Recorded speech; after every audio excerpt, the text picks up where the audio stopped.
Баршаңызға сәлем. Кезекті менің блогым. Бұл жолы біз Европа мемлекеттеріне ұшып бара жатырмыз.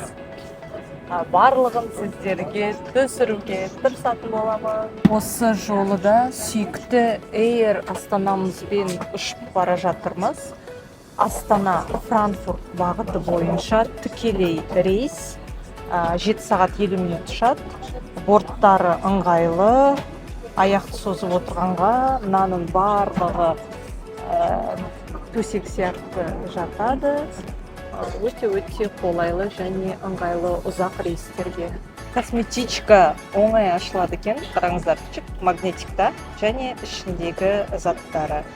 Ауыз шаятын, Colgate, сүйкімді тарақ, зубная паста, Colgate, зубная щетка. Мына жерде крем для рук сондайлар болады, обычно так.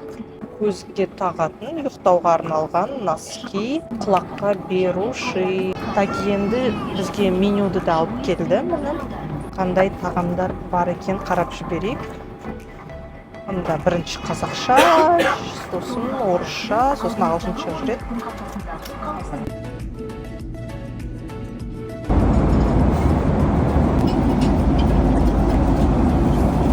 Германияны бірінші рет көруім мені таң қалдырды. Жап-жасыл, әдемі мемлекет екен.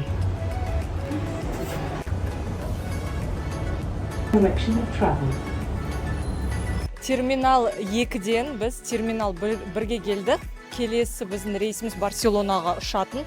Шынында айтсақ, кішкене қиындау екен. Бізге өзімізге де тіл білсек те, жас болсақ та, үйреншікті емес. Бірінші рет болғаннан кейін біршама іздеп таптық, бәрін өттік. Қазір біз өзіміздің терминал 1А гейтта тұрмыз. Екінші терминалдан бірінші терминалға жаңағыдай көрсетіп кеткендей пойызбен келеді.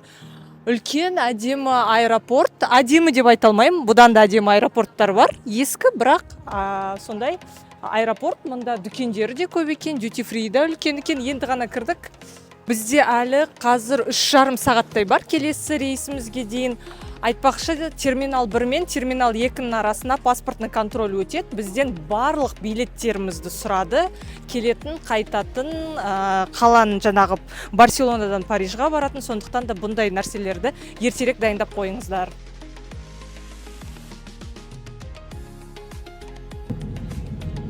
Б дейтін орынды алдық. Мына жер біздікі ашық, өйткені аварийный ряд.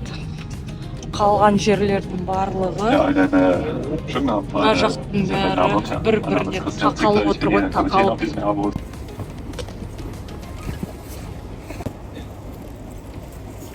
Номерға кірдік. Душ, мұнда есік жоқ. Европада бұл нормально болып есептелінеді. Айна. Кофе машина бар.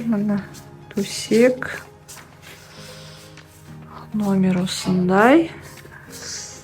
Так, шкаф, утюг бар екен, қараңыздар, паровой. Так, ашатын жері қай жақта? Мен білмеймін, ашыла ма, ашылмай ма, жақсы.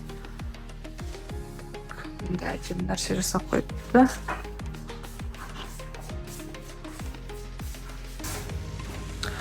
Так, мына шкафты қалай ашу керек екен мен таптым. Міне былай екен. Сейф бар, бокал және мини бар. Мұнда шараптың түрлері тұр. Және астындағы холодильникта мына мини бар.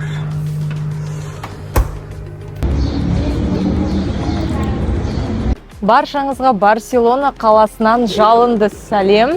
Біз таңертең оянып, таңғы асымызды ішіп алып, мынандай әдемі дворикта кішкене демалып отырмыз. Қазір сағат 10 болғаннан кейін пляжға шығамыз. Бүгін бірінші күнімізді пляжға арнаймыз деп шештік. Әрине де Европа, Американың 5 жұлдыз отельдері біздің үйреншікті Дубай, Турциядан айырмашылықтары әлде қандай. Сондықтан да ожидание реальность болып қалмасын сіздерде, егер бірінші рет келіп жатсаңыздар. Отель жақсы районда орналасқан, Шампле деген. Атын барлығын жазып кетем. Ұнап жатыр. Ауа райы да өте қолайлы. Мына сіздерге көрсетіп кетейін. Мына дворик. Мына жерде таңғы ас ішетін орын. Мынау біздің отель. Мына көшеге былай қарайды, мына жерде әдемі балкондар бар. Отельдің 5-ші қабатында бассейн бар. Бассейн бірақ кішігірім. Мынандай видпен лежактар бар. Мына және мына жақта полотенце. Осындай кішігірім терраса да бар екен. Астында да, үстінде де.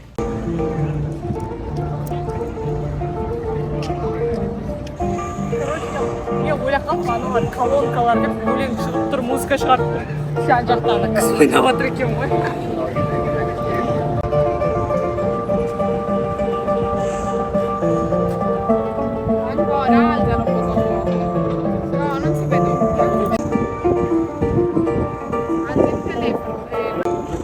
Что это, Гоха? Что это? Как мы сюда попали?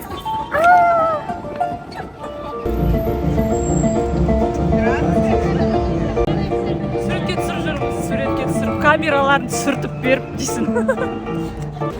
Біз жүріп, соңында автобуспен кіріп жатырмыз пляжға. Мына жерден Apple Pay'мен төлетеледік, төленбеді ма? Сосын бізді водитель, жүргізуші кіре беріңдер деп кіргізіп жіберді. Сонымен кетіп бара жатырмыз. Автобуспен келдік. Аялдама әні. Мына жаққа қаратай пляж. Далада мынандай краниктар тұрады. Басасын, су ағады. Ішуге бола ма, болмай ма, білмеймін. Бірақ елдер жаңа бутылкаларына құйып алып жатты. Соған қарағанда ішуге болатын шығар. Жағада парк бар, әдемі ағаштар, иісі де жақсы екен. Айтпақшы, автобустардың сырты мынандай іші күшті тап-таза, салқын кондиционер істеп тұр. Автобустар ұнады. 2 минут жүрдік те пляжға келдік. Барселонаның пляждары. Суға түсеміз, ура!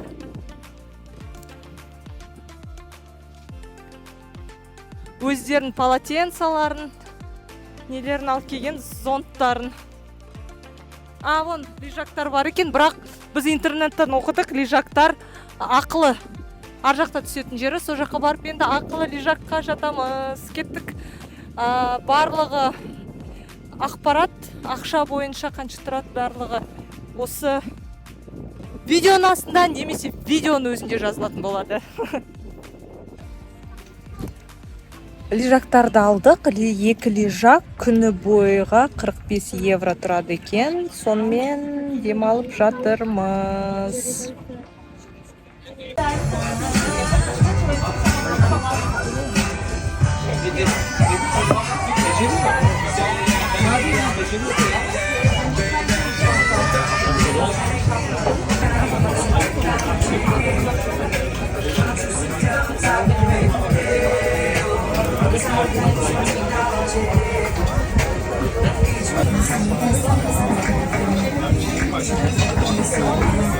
Біз фламенко көруге келдік. Бұл испандықтардың сондай көрінісі, өздерінің дәстүрлі мынандай көше. Және мені біздің келген жеріміз.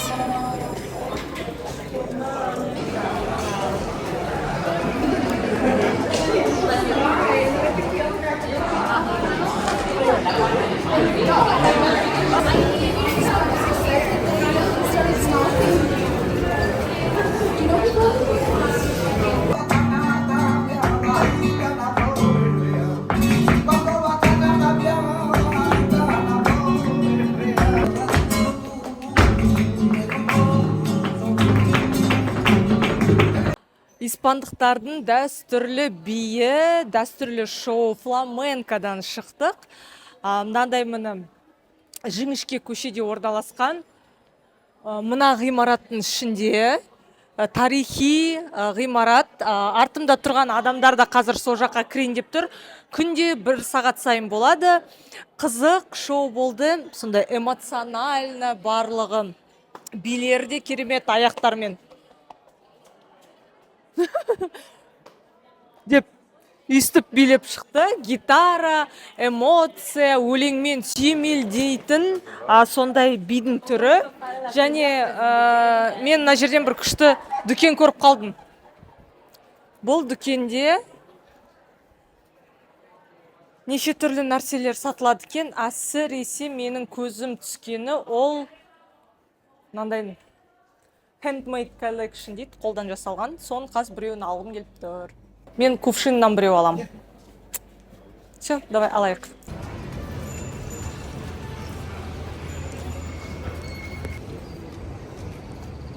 Так, 13-ші шығу дейді. Мынау вокзалдың ішінде жүрміз. Шаттл баспен, автобуспен Ляровкаға барамыз. Ол дейтін аутлет. Қай саны? 7, 10, 8, 11, 12 қайда? Ар жағында да бар ма?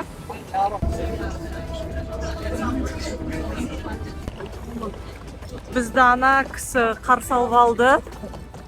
Және бүткіл автобустан шыққан адамдарды алып бара жатыр.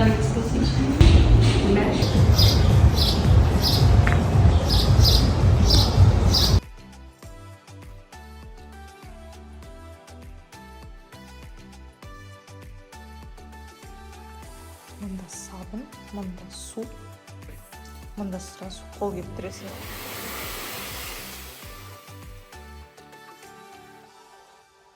Әдемі жасалған. Мына шоппинг сервисқа қарама-қарсы мынандай әдемі кафе бар екен. Балмұздақтары бар, түрлі-түрлі. Және мында ішінде круассандар, перекусы, сэндвичи, роллы, сондайлар бар. Бірақ меню бойынша да тапсырыс беруге болады, бірақ менюі ондай емес. Көрдіңіздер ме? Мындай мороженое, фраппе, кофе, чай, мында тәттілер бар екен, ланчи, жаңағы айтып тұрғандай перекустар ғой, салат, боулы дейді. Мына осындай. Окей, thank you. Ля-Рока аутлеті Барселонадан небәрі 30 минуттық жерде орналасқан. Бұл мен барған ең әдемі, ең жайлы, атмосферасы ерекше аутлеттердің бірі. Шағын әсем қала сияқты. Мұнда тағы бір ыңғайлы ақысыз қызмет бар. Сатып алған пакеттеріңді қолыңа ұстап жүрмей-ақ арнайы шоппинг офиске жеткізуге болады. Барлық дүкеннен алған заттарыңды қызметкерлер жинап береді. Ал шоппинг аяқталған соң сол офистен бәрін бірден алып кете аласың. Өте ыңғайлы мүмкіндік. Біз мұнда жана кешкі асымызды іштік. Меню бойынша ыстық тамақтан тек макароны бар, салаттан тек цезарь, сэндвичтар ғана. Сонымен біздің ужинымыз дұрыс болмай қалды. Мен негізі тамақ ішем ба деп ойлап едім кәдімгідей.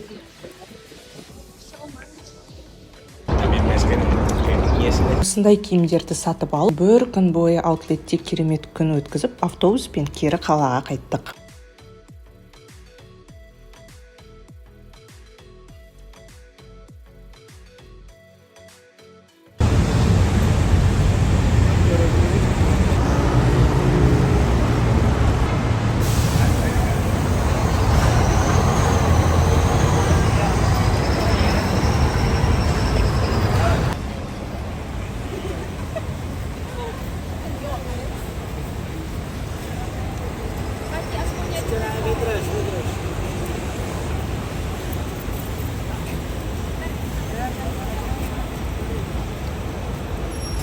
Ар жақта Балионың үйі орналасқан.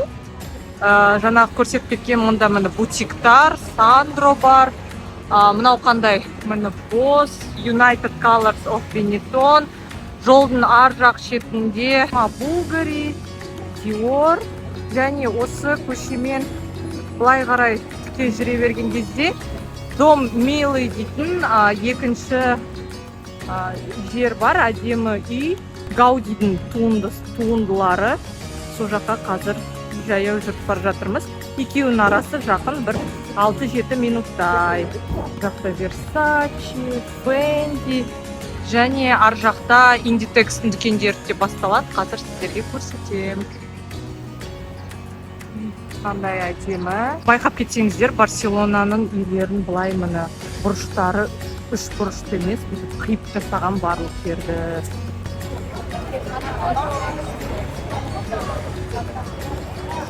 Испандық архитектор Антонио Гаудидің туындысы. Негізі Гауди үйлерін арнайы бір кісілерге арнап салған екен.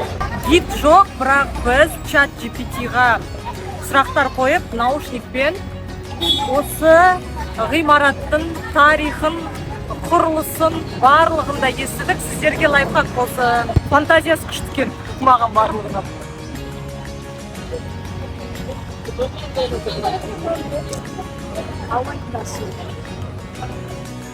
Массимо Дутти дүкеніне келдік. Барлығы ер адамның коллекциясы. Ар жаққа коридор арқылы өтсеңіздер, ой, жауып тастап. Сол жақта әйел адамдардікі.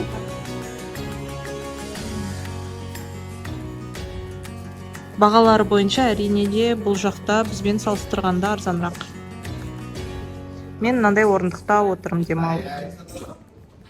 Мұнда сондай әдемі, мынандай дворик бар, жап-жасыл гүлдермен, есіктері қандай.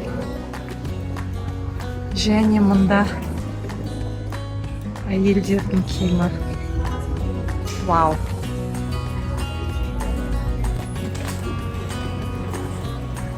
Мен өмірімде бұндай әдемі Массимо Дутти магазин көрмеппін. Бірінші этажы жай магазин, екінші этажы музей сияқты. Мына ғимарат бір бұрынғы заманнан келе жатқан әдемі ғимарат, себебі ішінде есіктердің барлығы еменнен жасалған, дуб, қызыл дуб, потолоктардың барлығы әдемі бір алтын түстермен қапталған, матамен жасалған. Бір ерекше атмосфера, өзіндік европалық күшті атмосфера.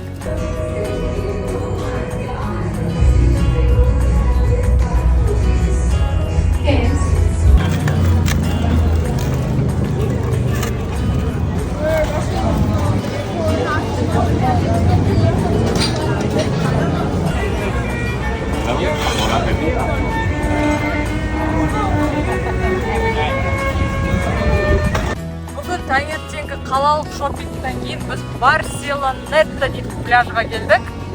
Алдында Богатель дейтін пляжға бардық. Бүгін Барселонетта. Интернетта айырмашылығын айтады, мына пляж не жастарға арналған тусовочный пляж, анау отбасылық пляж, тихий, тыныш пляж дейді. Сондықтан да біз бүгін екінші пляжға келдік. Ана пляжға қарағанда бұнда Vibe Miami Beach.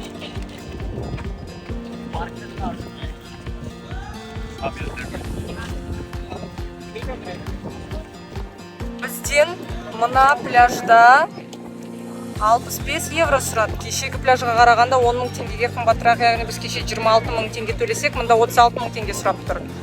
Сондықтан да біз мынандай тек қана шезлонгтың өзін ғана алдық. Мына арттағы сияқты өзіміз полотенцамызды төсеп солай шештік. Зато экономия. Оған қоса біз алдындағыдай күні бойы емес, тек қана 1-2 сағатқа ғана келдік. Бүгін аспан да әдемі болып тұр. Барселонетта жағажайының қарсы бетінде біз Google пікірлері арқылы тапқан бірнеше ұрпақ бойы бір әулет басқаратын отбасылық мейрамханада кешкі ас іштік. Бұл жердің салаты да, паэльясы да, қызметі де керемет ұнады. Барселонаның бетке ұстар ғимаратына келдік. Бұл да Гаудидің туындысы Саграда Фамилия. Қазір кеш, адам көп емес. Біздің отельдің қасында болғаннан кейін жаяу жүріп келдік. 2019 жылмен соңғы рет бұл осы жерде 2019 жылы болдым. Сонымен салыстырғанда құрылысы алға қарай жүріпті.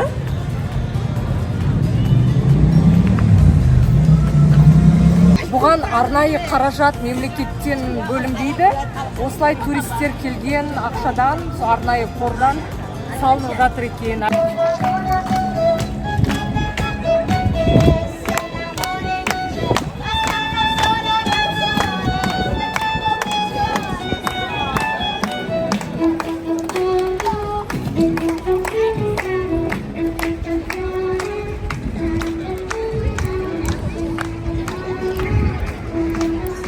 Кристофор Колумбтың статуясына келдік. Жағажайда әдемі ақ кемелер, анда артымызда көп кемелер.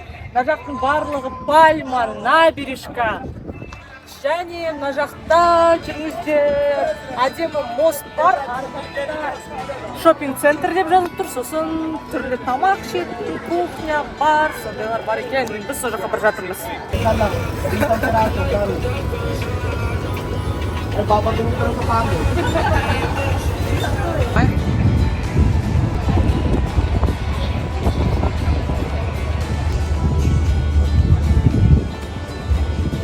Мари Магнум сауда орталығының ең үстіңгі қабаты кешке нағыз тусовкаға айналады екен. Би, музыка, барлар. Біз де барып көрді және Барселонадағы соңғы кешімізді көңілді өткіздік.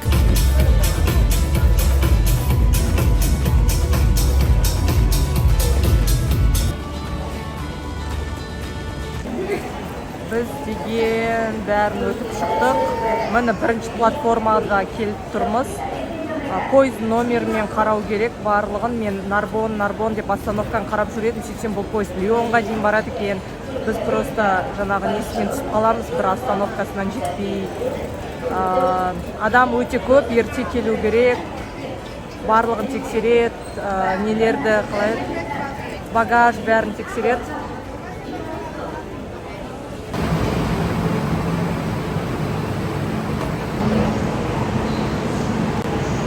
Біз вагонның ішіне кіріп орналастық. Арнайы бірінші классты, жоғарғы класс билеттерін алдық, ыңғайлы бару үшін. Мұнда орындықтары кең, мынандай кожаный, подлокотниктар бар. Сосын аяқты қойып тіреп отыратын бар. Қазір көрсетемін. Мынандай мына. Жалпы пойызда бөтен иіс жоқ, биік, жарық, салқын, кондиционерлер бар. Бірақ ертерек келген дұрыс.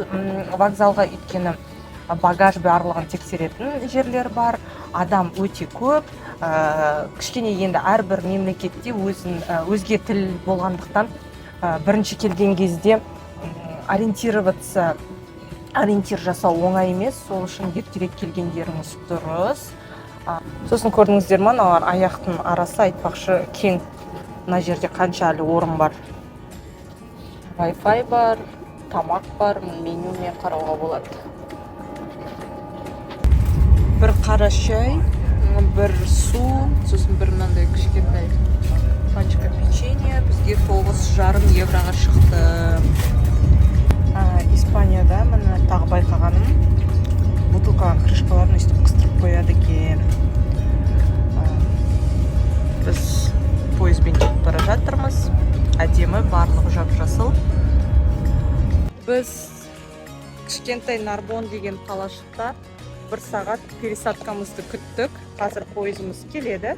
Сосын Парижға дейін барамыз. Міне келе жатыр.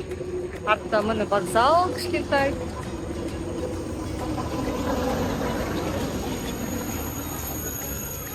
Испания маған шынымен қатты ұнайды. Бұл елге қайта оралғым келе береді. Демалысты әрдайым керемет өтеді. Испания қашанда жылы қарсы алады. Атмосферасы бөлек, вайбы ерекше. Осы сапардан кейін біз Францияға жол тарттық. Ол туралы влогты келесі бейнежазбадан көре аласыздар. Бұл влог сіздерге пайдалы болды деп үміттенемін. Өздеріңізге бір жақсы нәрсе алдыңыздар деп сенемін. Каналыма жазылып, лайк басып, жаңа видеоны күтіңіздер.